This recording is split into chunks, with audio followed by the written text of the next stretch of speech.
Здравствуйте, уважаемые друзья! Ну что, утро, у нас очередной снегопад. Сегодня обещают сантиметров 5 снега, но на самом деле, мне кажется, уже больше намело. И, собственно, давно мы не делали видео с погружением в местную канадскую реальность. Сейчас я ползу в пробке, слушаю радио Канада, англоязычное, в отличие от предыдущих версий. Потому что многие говорят, что нифига не понять. Но слушайте английский теперь. Всем счастливо! Well, 29 eggs, so 2 eggs a nest, say 15 nests and 29 eggs. And then Lendrum brought them back down to Montreal, and then from there flew to London with the eggs, I think, carried on his body, and then from London to Dubai, and basically brought them all back, he said, alive. Wow. So he does these crazy things. He's dangling from a rope, going along on the cliff to do this, but then he goes back a year later, and what happens? Yeah, in 2002, this is his third trip. 2000 was a reconnaissance tour by himself. 2001 was the trip where they stole about 29 or 30 eggs, the 3 of them. Then he goes back again. This time he wants to do it on the cheap. So he, rather than bring in his own helicopter pilot, he decides to charter a helicopter up there in Kuujjuaq, and it comes with a pilot, obviously the owner of the company. The pilot gets suspicious of him and the accomplice because they were asking him to leave them at various points, various cliffs, and then fly back to town and come back in an hour to pick them up, because obviously they didn't want him to catch on to what they were doing. So after about a day of this, the pilot became highly suspicious that they were trying to hide something. He had a friend in the Wildlife Protection Service, Quebec, I forget the official name of it. They went out, saw that eggs had apparently been taken. They got a search warrant and burst into the hotel room of Lendrum and Paul Mullen, his associate, and arrested them.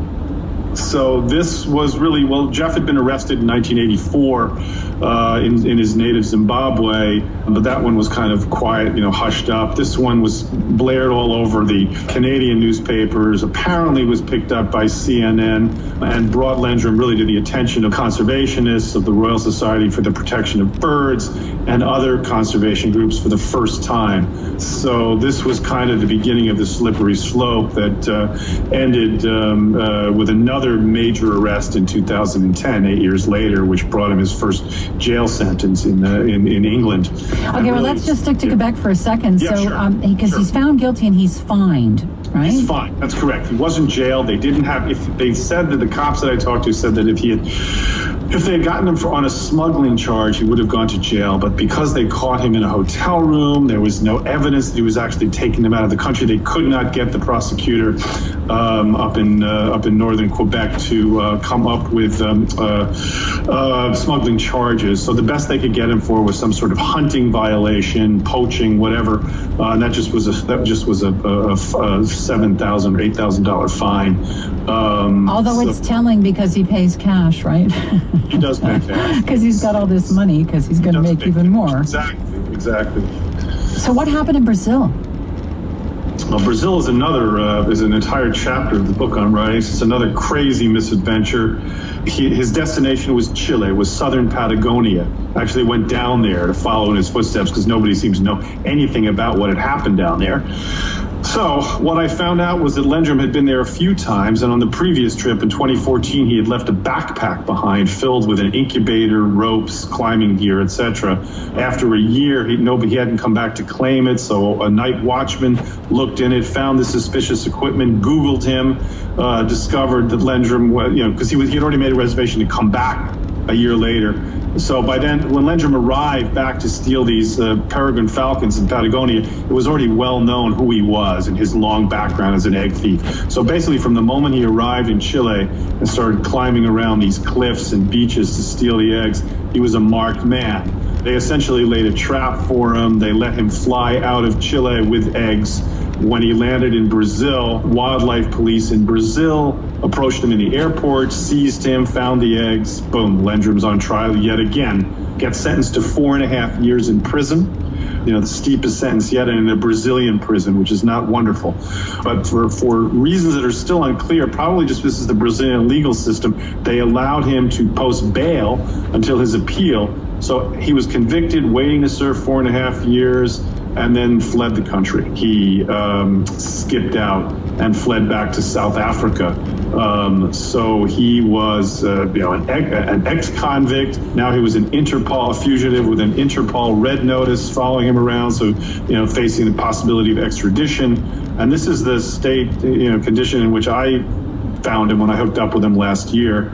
He was claiming that he was out of the business. He'd been dealing with prostate cancer, had a car accident, said he was too weak and too old to go back to this way of life. And then, a few months later, we conversed on a pretty regular basis. And then at one point, the phone calls just stopped coming, and he stopped answering calls. His phone was shut off. And that's when I had found out in June that he'd been arrested yet again at Heathrow Airport. So this was the 5th arrest. And obviously a guy who just can't quit. Yeah, but so when you did track him down and started to speak to him, what was your impression of him?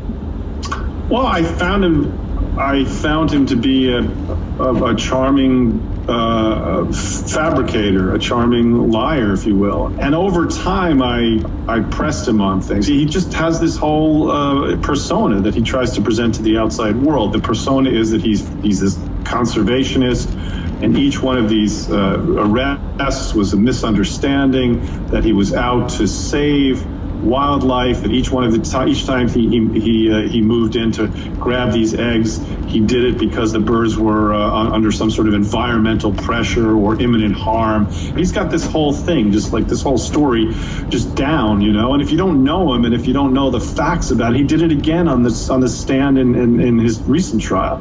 And if you're not familiar with him, he sounds charming. He sounds believable, So you went to the trial.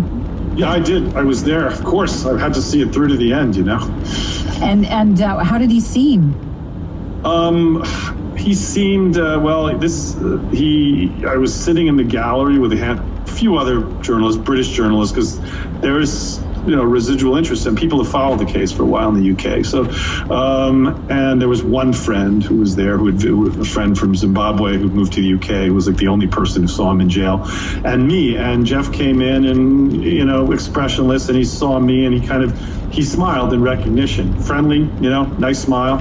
But for the most of the time, he was kind of expressionless, arms folded. He got a chance to testify, and his barrister, the one with the wig and the robes, that his lawyer, kind of led him gently through his life story, and Jeff did his usual rationalizations and portraying himself as a rescuer. And then the prosecutor got up there, and the prosecutor had done his homework, and he knew very well that Jeff was a fugitive from Brazil. He knew the details of every one of these arrests, and Landrum was just he had kind of met his match. Could not. He really was kind of stammering and unable to respond and claiming memory loss, and it was almost painful to watch. So he's sentenced to just over 3 years in prison. What reasons did the judge give? Well, he gave several reasons. His age, there was the prostate cancer that he suffered from. There were a couple of good character affidavits that friends of his had written. Jeff's a charming guy. He has lots of friends. People, in spite of everything, are always willing to come to his defense.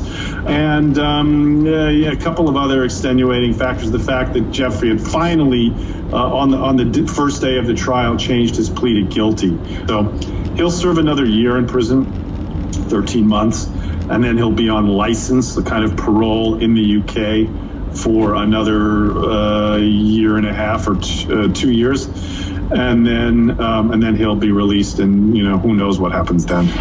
Did you ever figure out why he does this? Like, what motivates him to be a bird egg, like an egg smuggler? Yeah, so I think there are a lot of things going on at once. Well, first of all, he's really good at it. He's a very agile, athletic guy who has been, people have seen him climb cliffs and climb trees, and just said he's utterly fearless and utterly, almost, superhuman in his skill.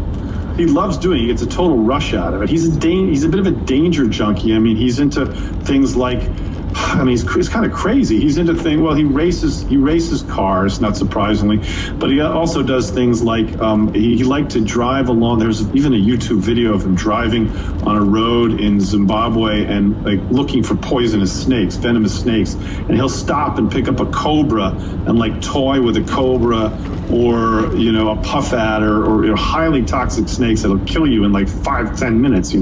I mean, just doing this kind of nonchalantly for the cameras. And then also, I think he has this rationalization in his mind that the death rate of these birds in the wild is really high, and therefore by snatching them out of their nests and delivering them to wealthy sheikhs where they're in a place where they have falcon hospitals and treat these birds with incredible care, that he is somehow doing a good deed for them.